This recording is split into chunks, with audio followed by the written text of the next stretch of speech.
literally every day choosing to keep going, I think has made the biggest difference. And that's the difference between the entrepreneurs that really thrive and the ones that don't. It's about letting go of that perfection. Labels can either be a form of liberation or limitation. Leads were already right in front of me. I blew them out of the water and they're like, how is this possible? You want to make more money? You are in the right place. Welcome to the Hello 7 podcast. That's 7 as in 7 figures. I'm your host, Rachel Rogers. Grown to where you are at. And so when we were really looking at like who we would want to have come and speak, the reasoning for that was that all of you have had such different routes to where you ended up. And some of you have started in one industry and switched to coaching or added coaching to your industry, right? Some of you decided to go in a very specific niche and that has served you extremely well, right? And others of you have grown a team of people that do what you used to do and now you no longer do it. And so there is a variety of goals in the house as well as it comes to our Hello 7 certified coaches. Some of them want to grow their own practice. Some of them want to grow an agency model, right? And have other coaches coach within their company. Other people have actually started their businesses as their bookkeepers, right? Or they're lawyers, or they work in the medical industry and want to now step into coaching. And so, Emily, one of the things we wanted to talk to you about was that change, right? Because you've changed already when you started the Flourish Market. And we want to know, how did your audience react? Because you already had an audience, you built a 7-figure business, right? You've been doing the thing and you've been known for this. And then your audience got to hear you start to announce that you were offering business coaching and retreats, right? Having primarily been product focused before then. So I want you to speak to the people in the room that are afraid of making that change, or they're going to like whiplash their audience. How was it for you? How did you find that they reacted? And is there anything that you did specifically when you were announcing this to be able to warm up your audience to this idea? I love this question. So my wife and I are on vacation in Hawaii right now, and it reminded me of the last vacation I went on with my friend Taylor when I was in the ocean, and this couple was in the water with us, and they struck up conversation, and we were just chatting, what do you guys do? And so I answered how I normally answer, I own a boutique. Anyone else feel like very in their comfort zone with what you've been doing for those of you with separate businesses? Yeah. So that's how I answered. And my friend Taylor, not knowing why I answered this way, goes, oh, Emily does way more than that, and starts talking about the coaching, gotta have a friend like Tay Tay, right? Starts telling this person all that I do. And the reason why I don't share actually is one of the very reasons that almost kept me from announcing what I did, because he looked at me, the husband of this couple, and he looked and he said, so, what like, and he just looked at me and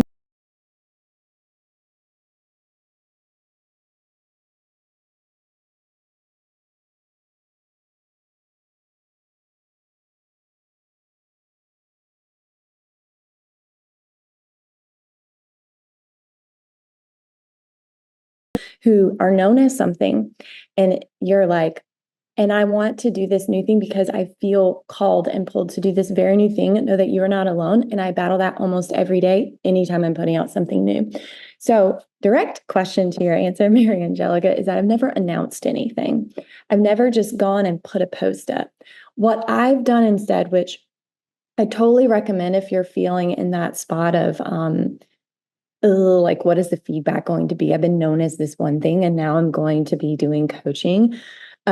Is I did very specific targeted reach out to ideal clientele behind the scenes privately, and took people out to coffee, to lunch, to really understand their pain points and to make sure I could understand what they actually thought they needed, so that I could then market in a way that drew in the exact people that I wanted to join.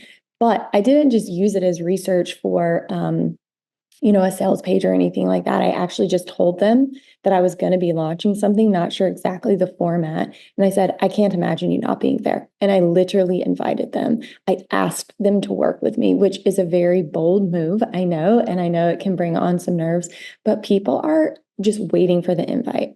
They're waiting for the invite. And so that's something that I've continuously done is I've launched business coaching, and then I launched retreats for, I own a boutique, so my customer base, and they've always sold out within the first 24 hours, pretty much anything I've ever launched, because behind the scenes, privately, I was going ahead and meeting with people that I wanted to be a part.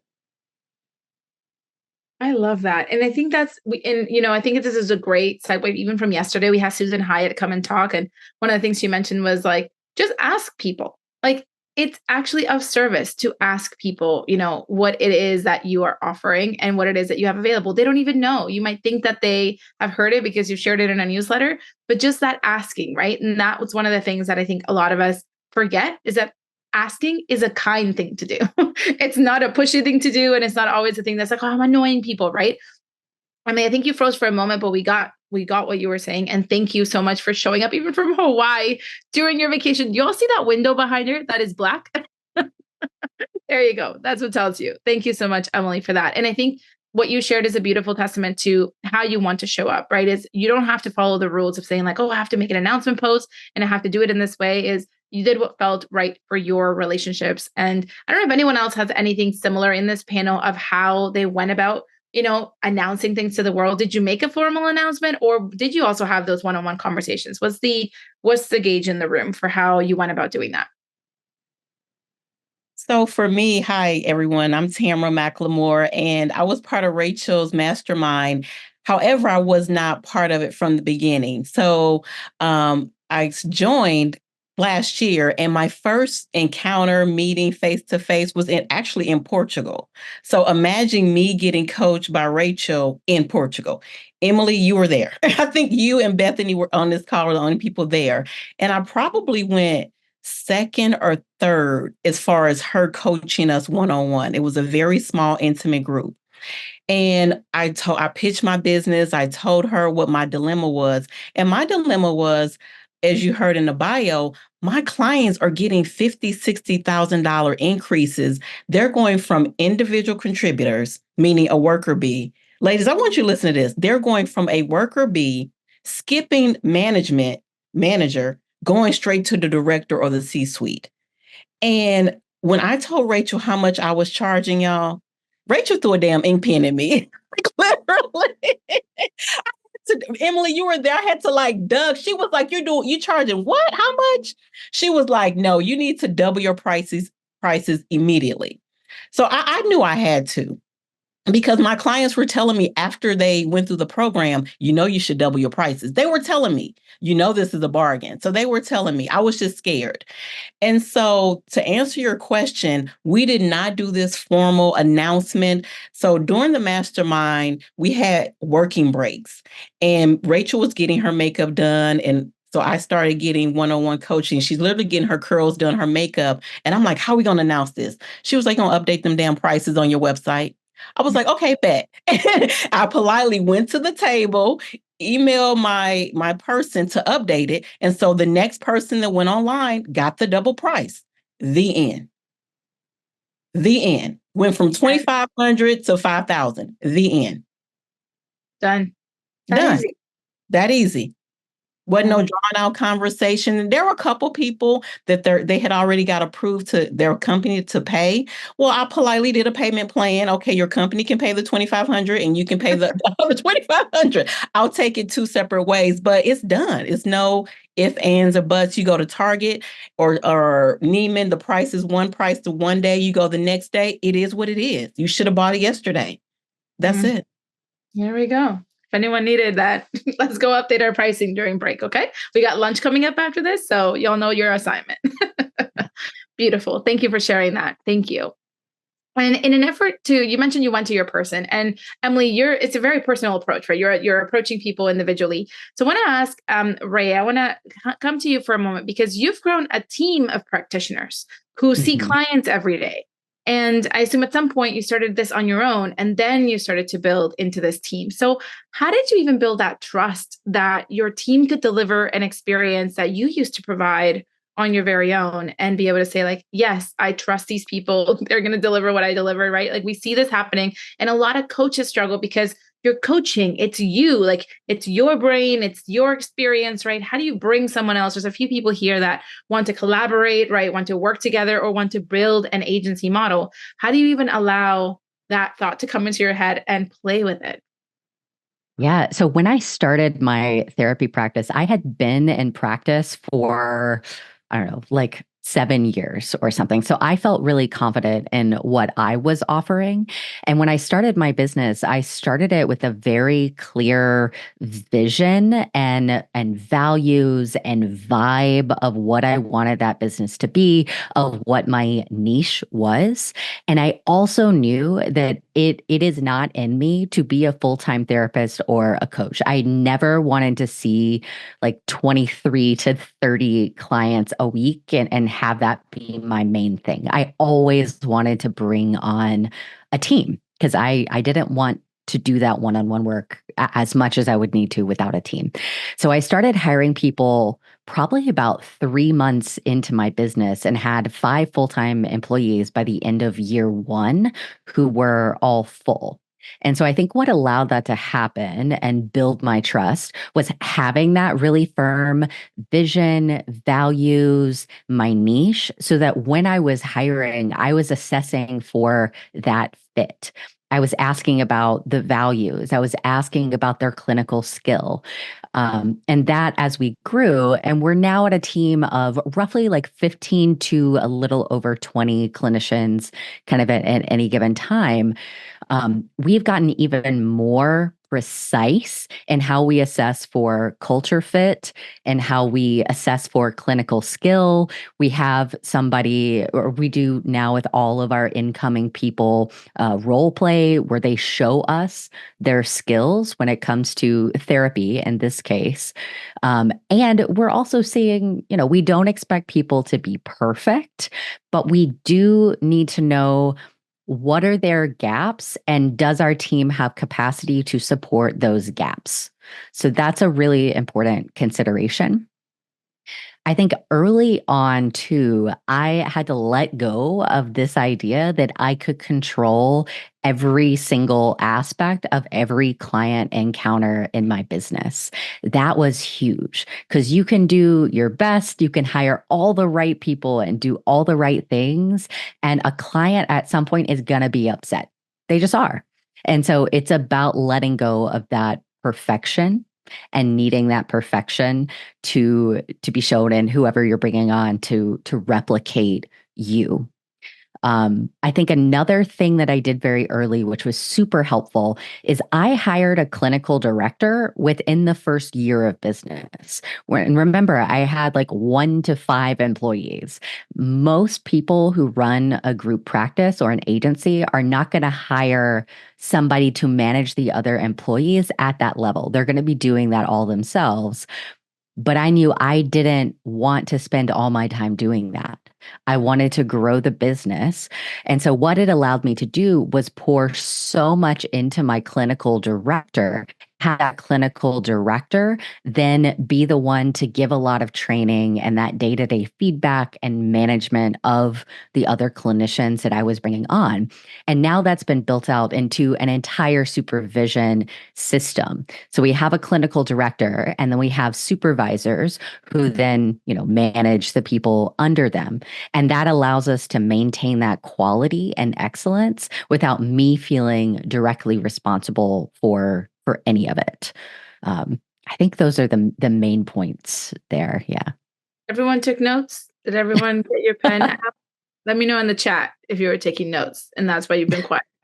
People are like, no, take it, no, take it, no, take it. Right? Like, listen, that even just that one part on removing, like letting go of that perfection, right? Because everyone's going to bring their own magic to what they bring, right? Using your own word. Exactly. Like, everyone's going to bring their own piece to the puzzle. And as long as you're willing to align on the things that are most important, right? Your values, what is truly important in the delivery of what your clients are going to see and receive, then allowing people to step into their magic is going to be a win for them. It's actually a very similar model to right now, right? Rachel Rogers was the main coach of Hello 7 and created a certification program to certify all the coaches you see in the house.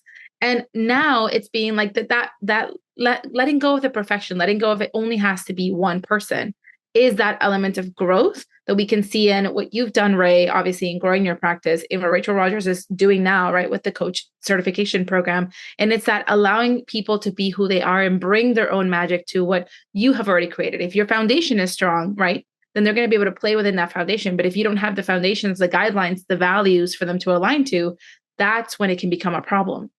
Exactly. Thank you for sharing that. I mean, I think the points were very clear, but I think that's the thing that I'm definitely, I hear a lot of the struggle with the letting go, and it's because they want it done a certain way, right? And that's the way it has to be done. Thank you for sharing. Hey everyone, this is Angela Forster, the marketing director at Hello7. I wanted to talk to you about your $1 million vision for your business. As the CEO and founder of your company, you are responsible for coming up with a vision for your business, and not just any vision, $1 million vision. If you're feeling stuck in your CEO journey and ready to accept expert coaching in a beautiful environment, then I want you to apply to go on a retreat with my sister and CEO of Hello7, Rachel Rogers, from August 27th through the 29th.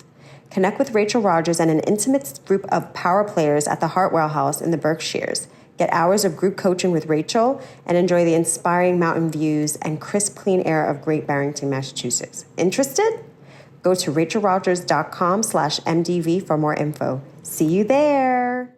Amina, I have a question for you. And it's, the question is really about kind of the naysayers in your life, but I want to actually preface this with saying your story is a big part of your niche, right? Like your background, where you're from. So can you talk to us in that blending and in that bringing of your story into what and how you present yourself as a coach, right? Did you face any naysayers around you utilizing the story or about you choosing to market yourself as a coach at all, especially in your niche, in your industry? Is there anything that came up for you as you were choosing to share those parts of yourself and of your background? Yeah, this is a beautiful question. So I believe that we differentiate in the how, the what, or the who. Like we're either telling a story in a way that it hasn't been told before, we're introducing a brand new body of work, or we're a unique messenger, or some combination of that. And I recognized when I came to coaching that I was a unique messenger. So I've been a coach for the last 9 years now. And when I first came to coaching, I did not see a lot of people that looked like me. I also have 2 chronic illnesses too. So I work a little bit differently in order to support my body.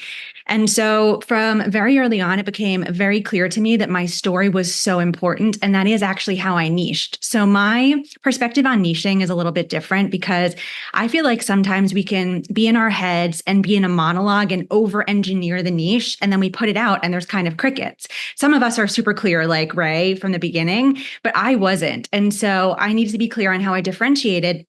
And then I think it's kind of like when there's like a rock in the ocean, when it first falls in, it's kind of jagged and then the waves, roll over it for centuries and then it becomes really smooth. And I think our niche is like that, of like, put something out in the way that you differentiate, whether it's the how, the what, or the who, and the world is going to respond to that and show you the niche. And so what came out of that actually was my coaching practice is 65% women of color that have a lot of chronic illness and are executives that ended up burning out. And I was like, well, that's a real familiar story. And so I think for me, really leading with identity was the biggest piece. And the naysayers. Honestly, I think I was the biggest naysayer. The word coach was a really interesting one for me. I didn't love it. And I had to do a lot of mindset work to really own that label, because labels can either be a form of liberation or limitation.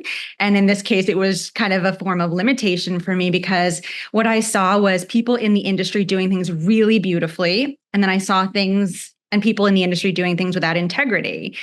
And then what I realized is actually every industry is like that, right? Like from the doctors at the Olympics to the amazing ones that really help us, right? Every industry, there is a spectrum, and our job is to show up in the fullest of our integrity. And when I had that mindset shift, that was the biggest thing. So I think I was the biggest naysayer. But the other thing that I want to say in response to this question is, in transitioning careers, there are naysayers. So I shifted my career from marketing and brand management to coaching 9 years ago. And in marketing and brand management, I was in my zone of excellence, not my zone of genius. Coaching is my zone of genius. And when I left my zone of excellence, there was so much feedback. People were really upset about it because me staying in my zone of excellence supported them being in their zone of genius. It benefited them. They benefited less when I stepped into my genius. And so there was a lot of feedback. In fact, the last brand that I worked with, the person there never spoke to me again. And I make peace with that because I transitioned with integrity, but I really understand it's because my excellence supported her genius and she lost something and felt abandoned. So that will come up for people. And that is their stuff. That's their material to work on. I think we need a moment of silence for all the bars that were dropped and gone with that statement. That is what a beautiful way for you to own who you are and allow the world to also be in collaboration with you in making that happen, right? I loved your analogy of the rock in the ocean because it is that collaboration with your audience, and you are learning as you are sharing more of who you are. It's almost like your identity comes more and more to light, right? It's like you are finding parts of yourself that maybe you were hiding, right? Or you were like shunning away, or you were like, nobody needs to know that. And that is the part that connects you so much deeper. But maybe you didn't have the audacity or the capacity or the bravery or the courage to be able to lead with that. But that is the thing that you find along the way, right? That's the wave, that's the smoothing, that's the thing that allows people to connect on a deeper level. But you won't know that until you put the first word of who you are out into the world. So thank you for that beautiful share and that beautiful answer. I'm on fire. We haven't even gone. Tamara, you're next. My shivers are already like nonstop. Hairs are growing back on my legs. Like it's just happening. Okay. All right. So, I mean, and you know what? This is a great lead in because we were going to talk to you about your niche because you are so niched. And I loved Amina's example of how, she came about finding her niche. And I'd love to ask you, you have a very specific niche. And how was it that, how was business before you decided on it? Like, where did it start? Did it start this specific where you're like, I'm going to work with PMPs. That's where I'm going to go. That's what I'm going to help them with. Or how did you arrive to it? And then what gave you the courage to stay in it? Because sometimes we can like test our foot in there. And if it didn't work out a little bit at the beginning, we're like, oh, okay, no, it's too niche. It's too specific. There's not enough people, right? That's what we always hear. It's like, no, it's too specific. I need to help. I can help more people. I can help all the people. So tell us a little bit about your journey with that and any advice that you would give to the coaches who are in that world of like, I do really want to niche to this, but it feels really specific. So it was by total accident. And when they say pay attention to your clients, pay attention to people that come to you, that's all I did. And let me be upfront with everybody. My first time teaching was at work. Like back in the 90s, the early 2000s, I used to bring the lunch and learns to the organization. And I was very good at breaking down all the technical jargon into more digestible pieces for the sales team and everybody else to understand. So I was always the go-to person for every organization. Like, Timber, we don't understand what these engineers are saying. What are they doing? And I always did that. But I remember when it was a turning point, I worked for the federal government. And knowing nothing about government, the alphabet soup, I was doing my orientation for the federal government. I was actually on the agenda to teach a part of the orientation. I was scared shitless, y'all. Like literally, I'm starting a new organization and I'm on the agenda. And people are raising their hand in the lunch and learn. Like they're like, there's a mistake on here. It has Tamara on the agenda. How can she be in the new hire orientation and teaching the new hire orientation? And the executives was like, she can. Watch her. And literally, I blew them out of the water. And they're like, how is this possible? It's just the way I think. I'm like, how is it not possible? Don't you understand? And so I started teaching salespeople how to sell technology while I was at the government, how to identify opportunity. So that's when I started teaching.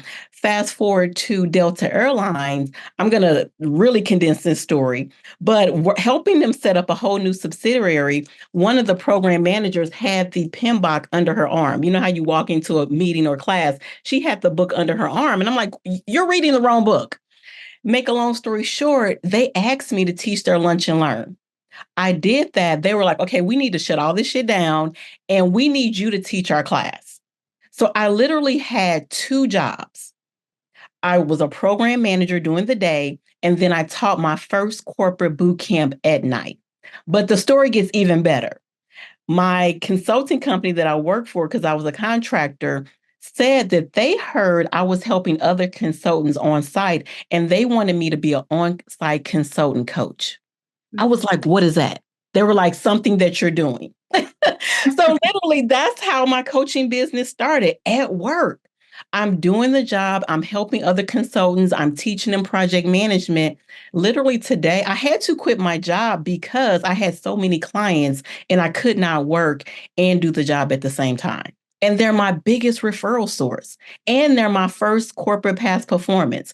So just do what you do well, show up, and it will make space for you. That's all I can say, because I did not plan to have a business. I didn't want to have a business.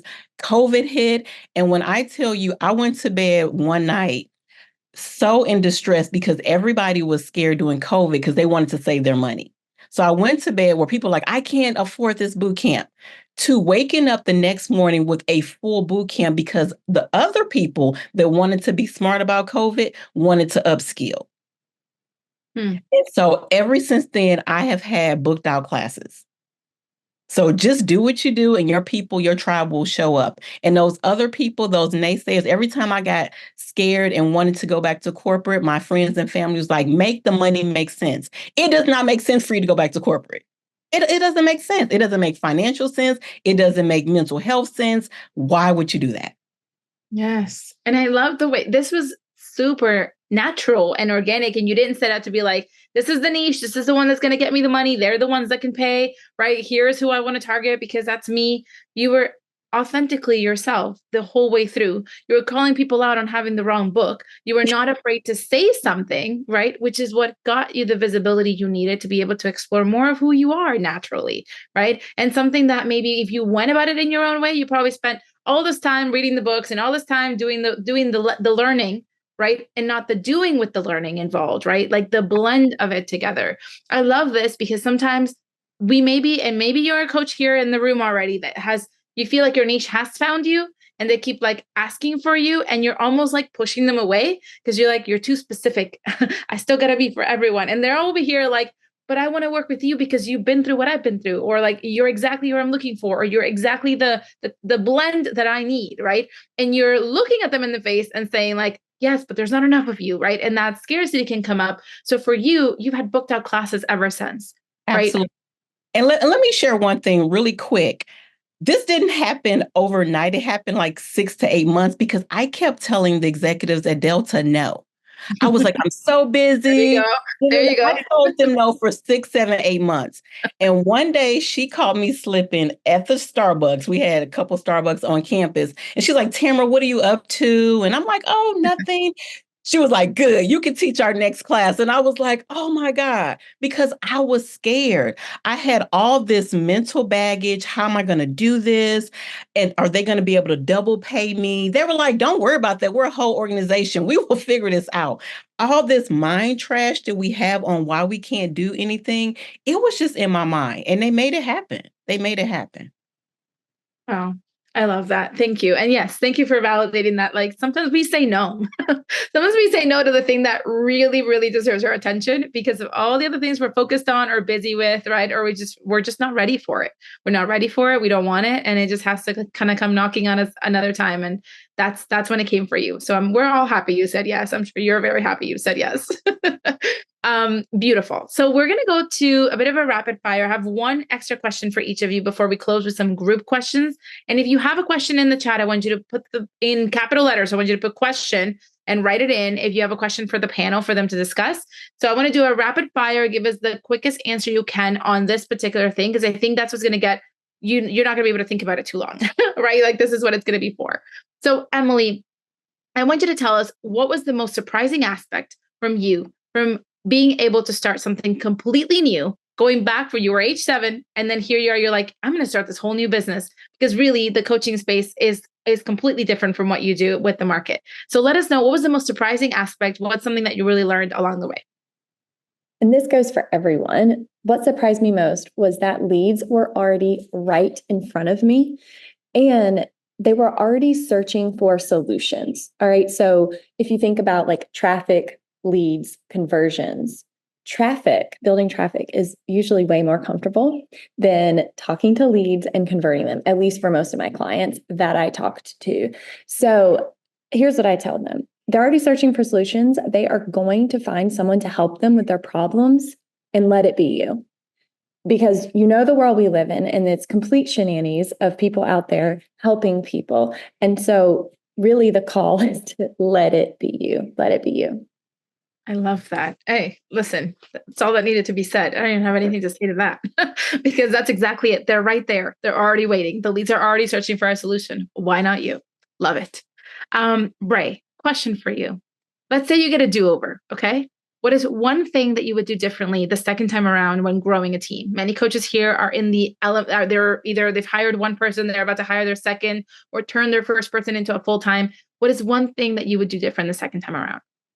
I love this question because it really feels full circle for me at this moment because I'm in the process of selling my company. For any of you who are at ROI, I'm trying to close it by the end of the year, selling it for 1.4 million to the current CEO that I've promoted.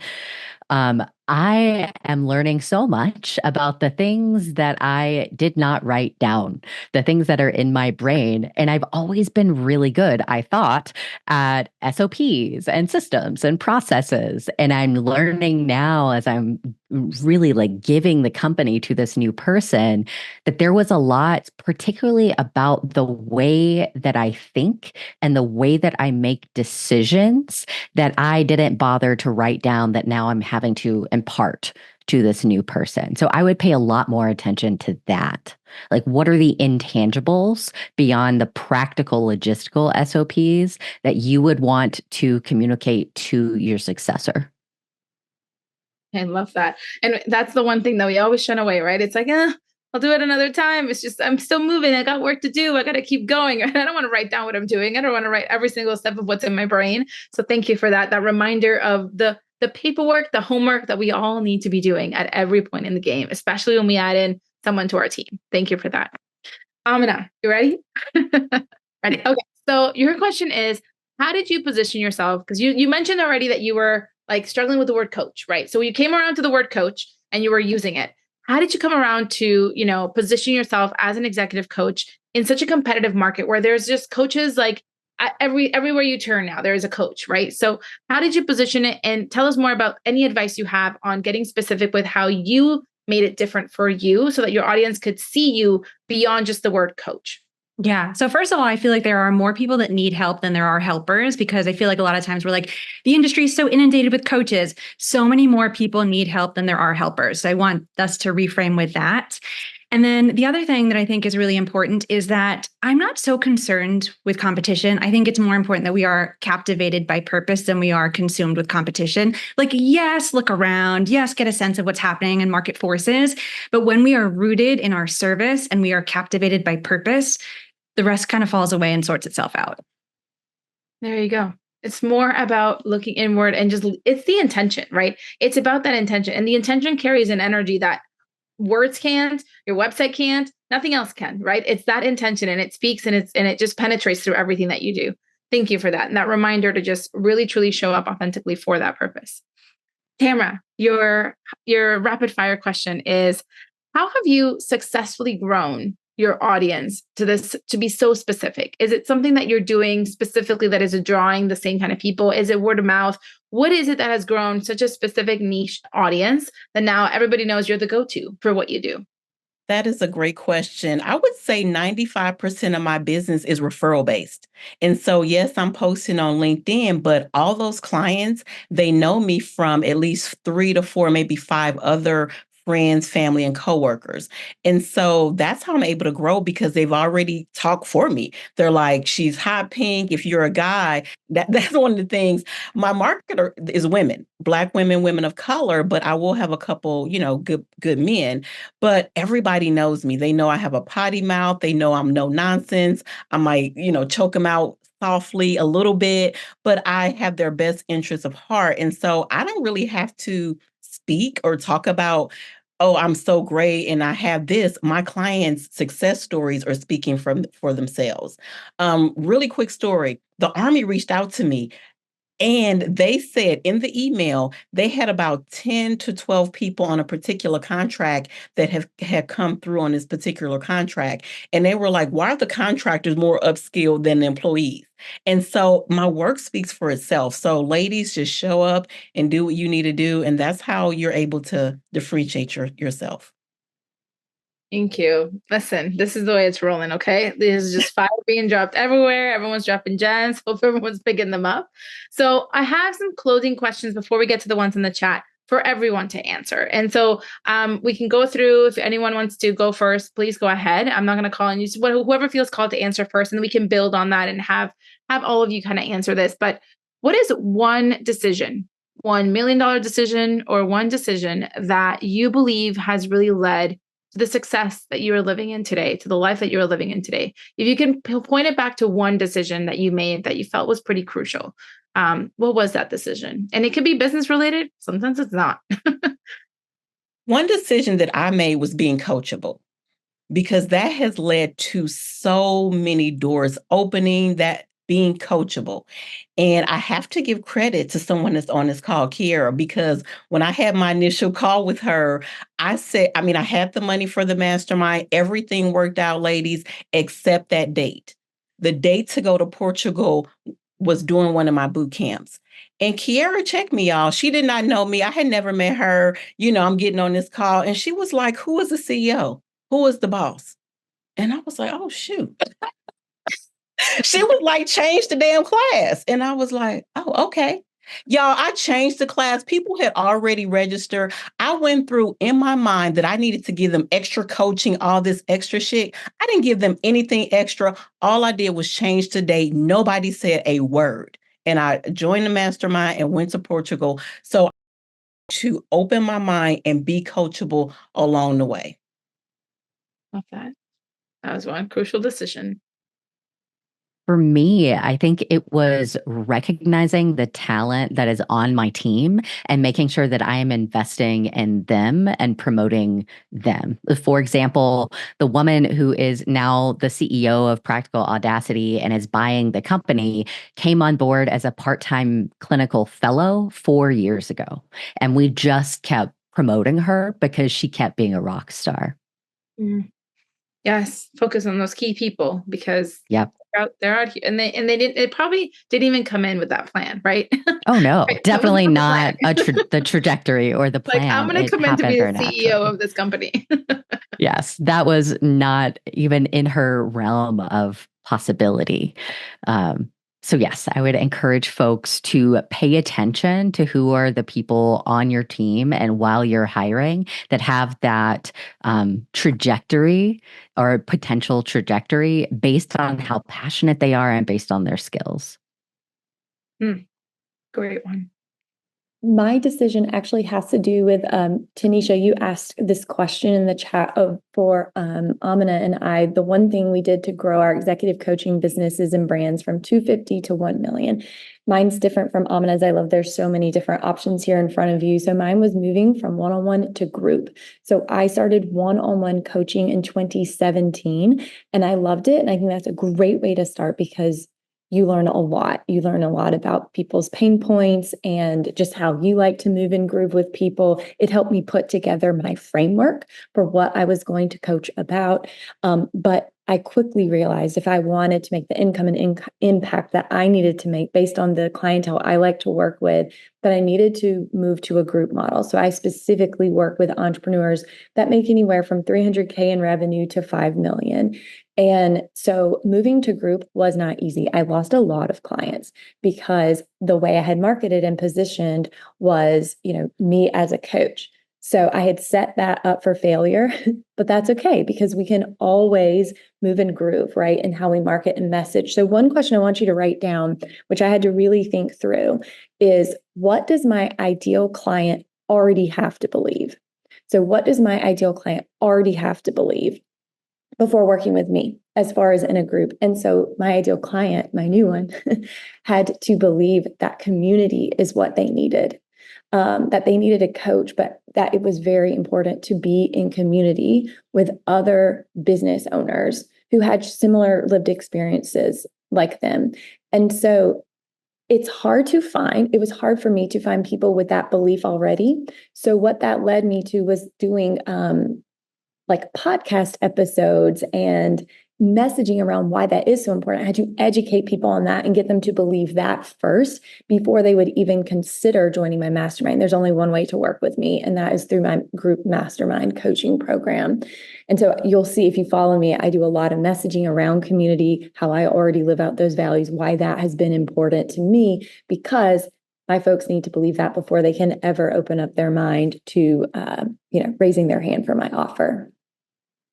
That's beautiful. That's a great question for everyone to jot down and take away. And also the fact that it wasn't just the fact that you were posing the question and knowing what they needed, but then you were sharing how you live that life, how you are also, living by what you're teaching. And community is an integral part of your life and how you have reached where you're at. So it's not just hey, everybody go, eat this, and then you're over here eating this, right? It's the same message, and it stays consistent all the way through. So people can believe in it because you're practicing it. Thank you for that. Amina, what was your decision? Honestly, to keep going. And I feel like I make this decision every day because entrepreneurship can be really tough. That has been my experience. And I feel like I have met my shadows here more deeply than anywhere else. And on the tough days, I can want to throw in the towel. In fact, one of my forms of sabotage is just before the finish line being like, oh, I'm tired now, I'm going to stop. And so literally every day choosing to keep going, I think has made the biggest difference. And this is something that I see in Rachel too. I feel like she just chooses every day to keep going. And that's the difference between the entrepreneurs that really thrive and the ones that don't. It's like we keep going because we think that, maybe this is it, but it's just around the corner. I love that. It's an everyday decision. And that's a reminder for everyone, right? It's an everyday decision. And I feel that when I'm like doing a workout video and I'm like, if I turned it off, no one would know. Like the guy, the person on the screen is all like, keep going, like, don't turn this thing off. And I'm like, but I could, right? It's that choice. It's just that momentary choice of when you're just pushed right past that moment where you want it to stop. And then it's like just on the other side of making that decision, I'm sure, then there's like all this newfound energy. Because, okay, well, you made the decision. Now you show up for it. Like now you act on it. Now you take that action. Beautiful. Thank you for that. I want to go to a few questions in the chat before, we're going to do our kind of closing questions. And so far what I see, you've answered. Tanisha's here. And I saw that, Amina, you answered in the chat for that one as well. We have one from Kathy. What is your favorite turning point moment and how did it change your business trajectory? So it could be aligned to your decision, or maybe there was something that happened that you felt like you changed your business. Oh, I'm going to have to go to you first because you made a face. Something came up for you and it needs to be shared. It needs to be shared. So last year I was in the mastermind with Rachel and Emily, and it was honestly one of the hardest years of my business ever. And in September of 2022, I had sold my book to a major publisher, to Penguin, and was like on this journey writing my book. Then fast forward January 2023, if I'm getting the dates right, like I was planning to just run all the programs that I'd been running. Everything's smooth sailing. I'm going to write this book. It's going to be fabulous. Then January comes around and my business just changes. Like I don't have the sales calls on the calendar that I normally do. Everything that's usually flying in my flywheel is like rusty and not working whatsoever. And I'm like, what is happening? And I literally spent 2 quarters kind of kicking and screaming and fighting and not changing things. And then I learned this from Rachel too, of like try new things. One of the things that I think that Rachel is really masterful at is that she tries new things. And so she'll put new programs out and new permutations of programs. And I did that. And I think that there was a part of me that had been resting on my laurels and was like, well, this is what I offer. And it's this one thing, like love it or leave it. No, you have to be agile. You have to move with the market. You have to move with people. And I wasn't. And that was such a huge learning. And the other piece was surrender, because the kicking and screaming got me nowhere. And from being an entrepreneur now for almost 2 decades, one of the things that I know is that the tide goes out, the tide comes in. And like that is like that, those are the markets. That is the climate. Like we will have rough economic times. We will have bountiful ones. And so instead of fighting the current, float, and then introduce new programs. And introduce new programs. Exactly. Work with the market. Thank you. Thank you for sharing that. And honestly, I think the reason it came to you in the moment is probably because somebody here needs to hear that exact message. That's what I truly, truly believe. Thank you for sharing that. I want to ask if there's anyone else who wanted to answer that particular question before we go to the next one, which is what was a turning point moment and how did it change the trajectory of your business? I think for me, it was about my book. So when I started writing the book, it changed my business and my life in multiple ways. One, that even starting on the proposal, I needed more physical space in my calendar. So it forced me to delegate even more to my team and to just say, like, kind of, fuck it. Like, I trust y'all. And also, I am putting a lot of faith in your ability to run this business with me being much less present in it. And then whatever problems happen, we figured them out, you know? The other thing is that it really positioned me as a thought leader in a way that I think I was hoping for, but I don't know that I fully understood the impact of until actually this summer, which here's funny things about writing books that I learned. When your book comes out, people don't read it right then. Like a year later, that's when they read the book. Like think about the books you've bought off of Amazon. And so now I'm at the point a little over a year in that people have now read the book. So I was at an industry conference for sex therapists. I'm a sex therapist as well over the summer.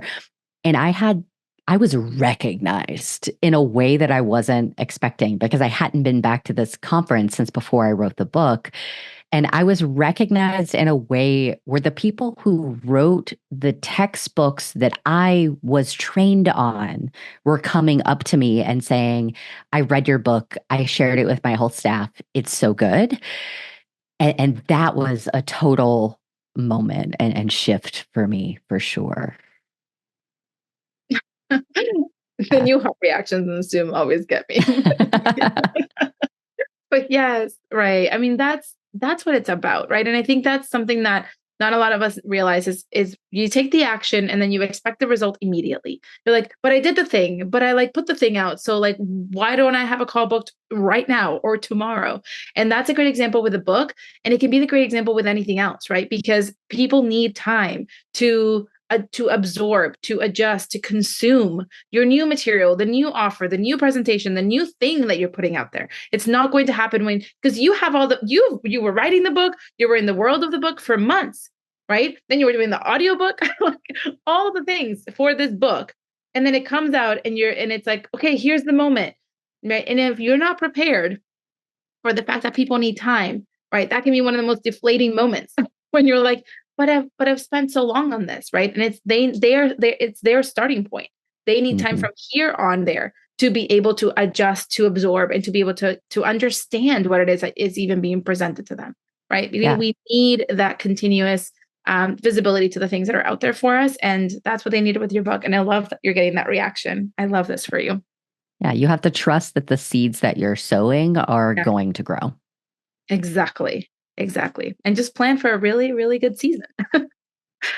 We have one more question in the chat, and I think this is a good one to close off with. We have some other ones in here, but honestly, our conversation has been beautiful and natural and lovely. And so in an effort to, respect your time, we're going to close with this particular question from the chat, and it's coming from Ariel. And I think it's a beautiful question to end with, which is, how do you balance between knowing when your body needs rest versus when you may be self-sabotaging and you just need to keep going and working? How do you balance what you're doing, the success you're achieving, with the fact that you need rest? But sometimes you're like, is it that I need rest, or is it that I'm just trying to self-sabotage on my goal? So is there a way that you have found that, speaks to you, a way that, you have noticed is happening in your life and you can call it out? Or what advice do you have to give to this whole group on this one? Because I think this is a question for everyone. So I have to have my rest. Let me say that I have to. And I'm a planner, a project manager. Ladies and gentlemen, I plan my rest. I plan my vacations. And so an example, I just got back from Houston yesterday. I slept all yesterday. When I get back from vacation, I plan 2 days after the vacation. So you have got to rest in order to be productive. We are not getting a badge for overachieving and doing nothing and being in zombie state.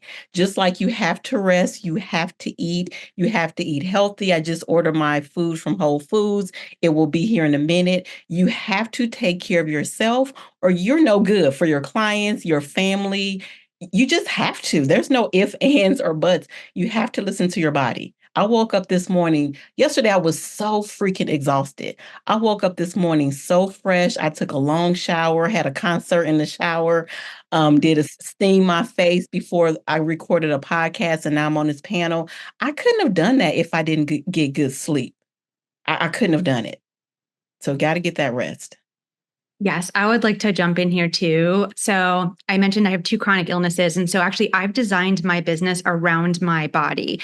So I have this exercise, and you can all do a version of this. We all have different brains and bodies. We want to get a sense of when our bodies are really energized, when we think clearly, when we want to do collaborative work, when we need to do solo work. And then if we can, as much as we can, design our work around that.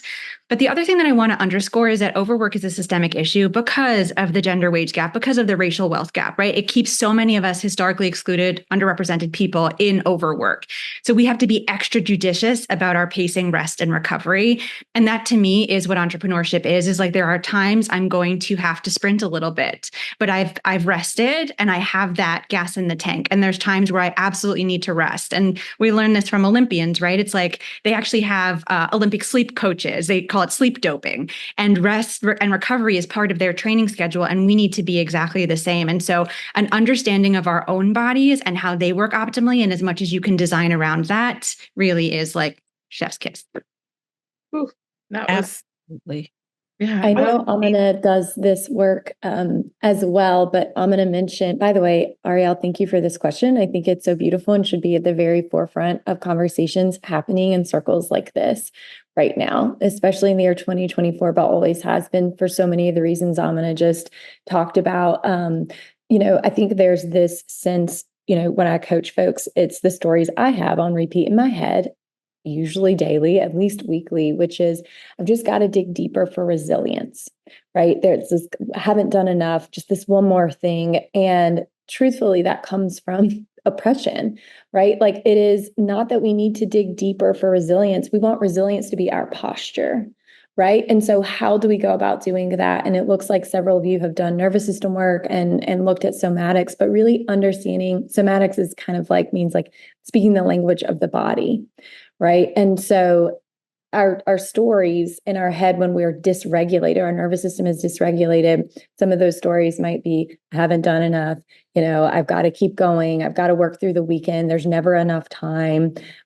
Two other stories, depending on different types of dysregulation you're experiencing, can be, I just want to go crawl under the covers. Like this isn't worth it.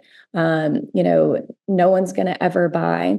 And so I believe the way forward for us all is to really check in with our bodies, understand how they work, how our mind and body work together. Because for me, I can't really shift the stories in my head without first shifting the state of my nervous system. And so I hope that, we're moving into a time when everyone in this room and people we get to work with really understand how our brains and bodies work together. I love that we're talking about rest and well-being. And that, I know the conversation is shifting. Self-care is so far beyond just taking bubble baths. But what does it look to be sustained, right, in this work from an income and impact perspective? We're all out here on these streets getting our asses kicked left and right the last time I checked. And so being able to understand how to care for ourselves is so central in this work. Thank you for that. Resilience has to be our posture. I mean, I think there's a lot there. I feel like, can we agree that everybody has to rewatch the recording and just like retake notes, right? I mean, thank you for that. I think that's just a great reminder and a great segue really from Amina's statement of where we're at and where we need to be listening to ourselves, to a reminder of what the thoughts that we all carry, right? And the things that we have to work every single day to work past, right? And how can we retrain what we're saying to ourselves about even the way that we treat our bodies on the day-to-day, let alone how we treat them along with work and along with caregiving, situations that we may be in, or along with just our cycles or our moods or our whatever is happening in the world that is affecting your mental state as well. So it's a reminder to all of us of keeping that resilience front and center so that we don't have to go doing the deep dive to go looking for it. Thank you for that. Mary Angelica, is there time for me to answer as well? 100%. I'm Great. looking at you. Not that you know, but I'm looking at you. So similar to Amina, I'm also running my business as somebody with a chronic illness, and a chronic illness that has a lot of pain and brain fog and fatigue that is not always predictable. And I don't want to sit here and tell you that I have it all figured out. Maybe that is one way that I can connect with all of you, is that here I am with a million plus business, 6-7 years into my business, and I still don't feel like I have it all figured out. You don't have to have it all figured out to run a successful business or to feel personally successful. So I want to ground us there, and also say that one of the things I'm learning is to embrace seasonality, and looking at my life and my productivity or my success at a much longer timeline than just, hey, I had a bad day, or I had a bad week, or I had a bad month, or I had a bad year, and say, over the course of my lifetime, I am able to do things that bring meaning to my life, that I consider successful. And it is okay if that does not look like the same timeline as somebody else who does not have the same body that I do. And that doesn't mean that my work is worth less. Thank you for that. And thank you for that reminder to all of us that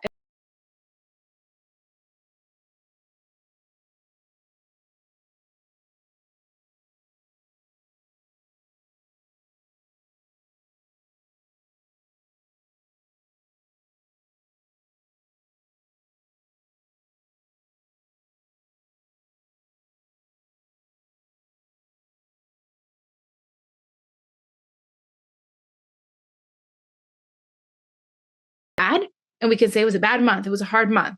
Or we can decide to say, you know what? I had 6 really hard days last month, but I had 20x amount, don't make me do math, amount of days, right, that were great. And so that allowing yourself to play with how you even look at time, and time being a concept that you can play with and mold however you need it to be able to feed whatever you need to feed or heal in that moment, can be really liberating, right? Because we are so bound by hearing that everyone has the same 24 hours, and we look at it like days, and we look at it like timelines, like this is when you got to be hitting those things. So it can be liberating to play with the concept of time and how you align to your feelings around it. So thank you all so much for this incredible panel. There were gems dropped everywhere. If everyone can come into the chat and just share some love for our panelists, give them your thank yous for their time. They all chose to spend this time with you. They're in way different time zones. They all decided to show up and pour into you today to share a little bit of their life, of their success, of their struggles, right? Of the things that they've been working through and the lessons that they have learned.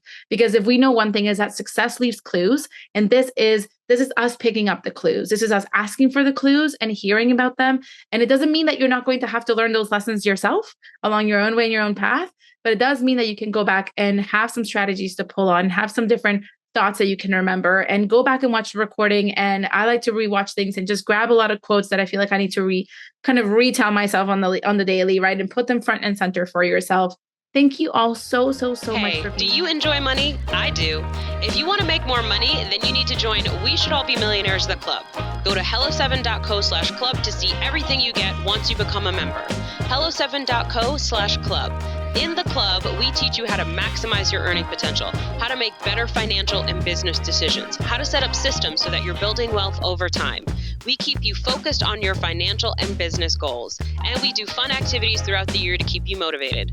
During our last money-making challenge, our club members earned a grand total of $3,519,262.66. Okay? $3.5 million as a community. That's a lot of money, y'all. If you want to get in on this, go to hello7.co/club and become a member.